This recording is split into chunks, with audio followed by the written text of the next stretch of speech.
watching my videos and subscribing my channel. Menstruation topic lo exercise 10.2 sixth problem వచ్చేసి a sphere, a cylinder and a cone have same radius, same height and find the ratio of their volumes. Volumes యొక్క volumes యొక్క ratio అనేది కనుక్కో అని చెప్పింది. ఇంటూ ఏమని ఇచ్చిందంటే diameter of the sphere is equal to the height of the cylinder and the cone. ఓకేనా? సో ఇక్కడ height of the cylinder and cone యొక్క హైట్ కి ఈ డయామీటర్ ఆఫ్ ద స్పియర్ అనేది ఈక్వల్ ఉంటుందని చెప్పేసి ఇవ్వడం జరిగింది. సో ఇప్పుడు మనం చూసుకున్నట్లయితే దీని యొక్క డయామీటర్ అనేది వీటికి ఈక్వల్ ఉంటుంది, ఈ height of the cone, height of the cylinder కి. సో అట్లా ఈక్వల్ గా ఉన్నప్పుడు వాటి యొక్క వాల్యూమ్ యొక్క రేషియోస్ ఏంది అన్నాడు. సో మనకు రేషియోస్ వాల్యూమ్ ఖచ్చితంగా వాల్యూమ్ ఫార్మ్ అనేది మనకు గుర్తుండాలి. సో ఇప్పుడు దీన్ని మూడు volumes, volume of sphere, first sphere రాసుకుందాం. ఎందుకు అడిచిన దాని ప్రకారం volume of sphere is to volume of cylinder, volume of cone. Volume of sphere వచ్చేసి 4/3 πr³. వాల్యూమ్ ఆఫ్ సిలిండర్ వచ్చేసి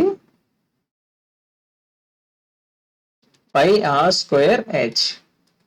వాల్యూమ్ ఆఫ్ కోన్ వచ్చేసి 1/3 πr²h.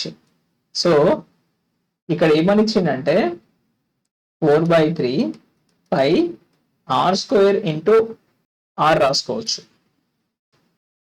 ఇక్కడ πr²h, ఇక్కడ యాజ్ యూజువల్ గా πr²h రాస్తున్నా.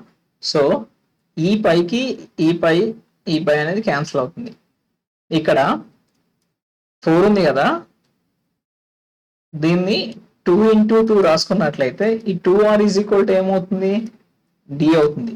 అంటే ఈ హైట్ ఈ d అనేది క్యాన్సిల్ అవుతుంది. అది రాస్తా చూడండి, 2/3 r² d r²h 1/3 r²h. So ఈ d కి ఈ h క్యాన్సిల్ అవుతుంది. ఇంకేం మిగులుతుంది మనకి, ఇక్కడ r², ఈ r² కూడా క్యాన్సిల్ అయింది. 2 ఇక్కడ ఏం లేదు, 1 అనుకోండి, ఇక్కడ 1/3 ఉంది. సో ఇక్కడ 2/3 ఉంది. ఈ 2/3 అన్నింటినీ మల్టిప్లై విత్ 3. ఎందుకు, బైలో ఉన్న 3 పోవడం కోసం అని చెప్పేసి మనం అన్నింటిని మల్టిప్లై విత్ 3 చేస్తున్నాం. 3 into 2/3 is to 3 into 1/3 మల్టిప్లేట్ చేయడం వల్ల ఈ 3 కి క్యాన్సిల్ అవుతుంది, ఈ 3 కి క్యాన్సిల్ అవుతుంది. మనకు మిగిలిన ఆన్సర్ వచ్చేసి 2:3:1.